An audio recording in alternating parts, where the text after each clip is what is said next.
घर वाला बाहर वाला।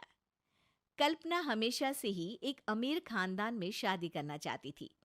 उसकी और विजय की अरेंज्ड मैरिज हुई थी। विजय कल्पना के लिए वो सब करता है जो उसे पसंद है, चाहे वीकेंड्स पर महंगे रेस्टोरेंट में जाना हो या महंगे तोहफे लाना। पर कल्पना के लिए ये सब काफी नहीं था। विजय, हम जब आखिरी बार वो मॉल गए थे और हमने वो वाज देखा था, वो हमारे कमरे में कितना अच्छा लगेगा ना। हम वो ले क्या? अरे पर हमारे कमरे में पहले से ही इतने वाज और सजावट के सामान है। हम इतने महंगे महंगे सामान का करेगी क्या? वाह! अरे हर बात में लॉजिक। कभी मेरी इच्छाओं का भी ध्यान रखा किया करो। वो मेरी सहेली शीना है ना, इतने शान से रहती है।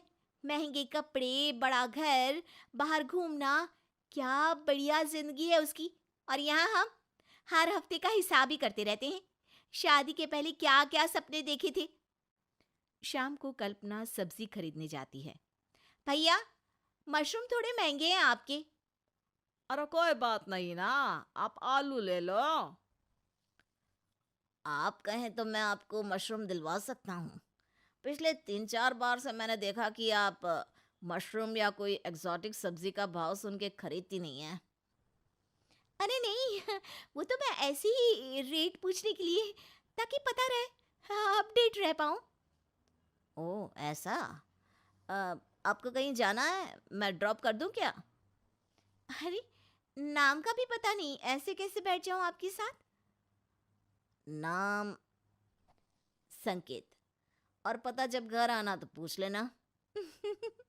ठीक है, ड्रॉप कर ही दो। कल्पना संकेत की कार में बैठ जाती है। वैसे आप रहती कहाँ हैं? बातों बातों में कल्पना संकेत को सब बता देती है। ओह, तो आपके पति जॉब करते हैं? हाँ, कहने को तो फुल टाइम जॉब करते हैं, पर पैसा पार्ट टाइम कभी नहीं आता। मेरी तो लाइफ ही खराब हो गई उनके साथ शादी करके। कल्पना की रोती शक्ल देखकर संकेत को बुरा लगता है। अगर आपको कोई भी परेशानी है तो आप ये मेरा नंबर ले लीजिए, मैं पास ही में रहता हूँ। अगले दिन फिर कल्पना जानबूझकर संकेत से टकरा जाती है। धीरे धीरे दोनों रोज उसी समय मिलने लगते हैं। मेरे पास तो तुम्हें देने के लिए कुछ भी नहीं है। तुमने मेरे लिए इतना कुछ किया है, मैं बदले में तुम्हें क्या दूं? मुझे तुमसे कुछ नहीं चाहिए कल्पना, बस तुम खुश रहो।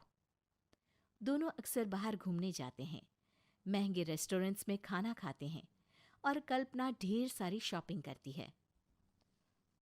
आजकल घर लौटने में तुम्हें बहुत देरी हो जाती है। हाँ, मेरी कुकिंग क्लास थोड़ी ज्यादा देर चल रही होती है आजकल। पर तुम्हें उससे क्या? तुम्हारा तो ध्यान ही नहीं है मुझ पर। तुम तो बस अपने ऑफिस के कामों में ही बिजी रहो।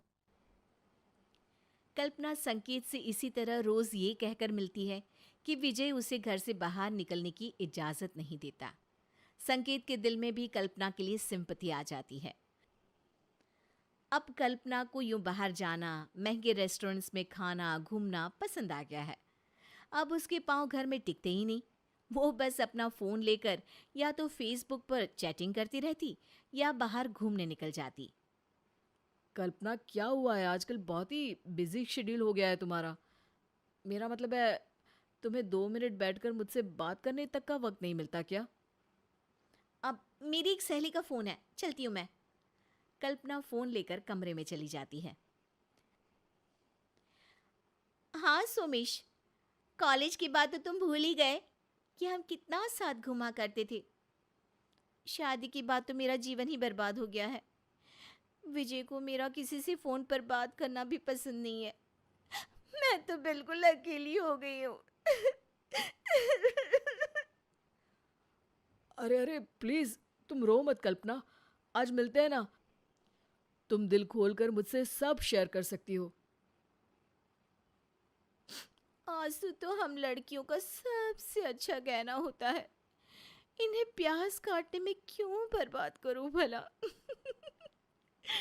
कभी तो खुद के भले के लिए इस्तेमाल कर ही सकती हूँ मैं। कल्पना और सोमेश एक बड़े से मॉल में जाते हैं, कल्पना मॉल में आकर बहुत खुश हो जाती है। तभी अचानक उसे वहां संकेत दिखता है। जैसे तैसे अपना मुंह छुपाकर वहां से बाहर निकलने लगती है। उतने में विजय से जाकर टकरा जाती है। विजय, तुम यहाँ? हाँ, मैं? क्यों, मैं नहीं आ सकता यहाँ तुम्हारे साथ मॉल में? तुम अगर मुझे बता देते कि तुम और सोमेश यहाँ आ रहे हो तो मैं भी तुम्हें ज्वाइन कर लेता। कल्पना की नजरें शर्म से झुक जाती हैं। अब पर तुम्हें कैसे पता कि मैं यहाँ हूँ? तुम लैपटॉप से फेसबुक लॉग आउट करना तो भूल ही गई थी। तभी पीछे से संकेत आ जाता है। हे कल्पना, क्या कर रही हो यहाँ पर? अरे मैंने पीछे बिल्कुल तुम्हारे जैसा ही कोई देखा, फिर सोचा तुम्हारा खड़ूस पति तुमको ऐसे थोड़ी ना घूमने देगा। अच्छा, मैं तुम्हें घूमने नहीं देता? और ये कौन है? अरे हो क्या रहा है? कल्पना फूट फूट कर रोने लगती है।